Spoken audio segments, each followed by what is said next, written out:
Диви, які височені двері тут будуть. 3,15. Виглядає реально до неба.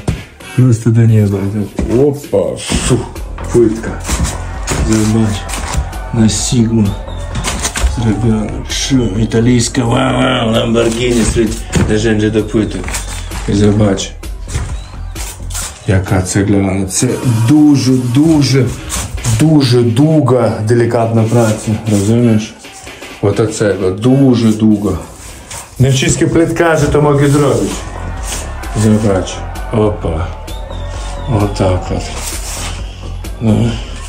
Тут гідроізоляція зроблена, вторик плануємо велоформатову плитку від суфіту до подлоги зробити. І на подлогі теж буде. Так? Тут буде цегла. Отака. Побачиш, як буде. Ну, джві до неба просто. Розумієш?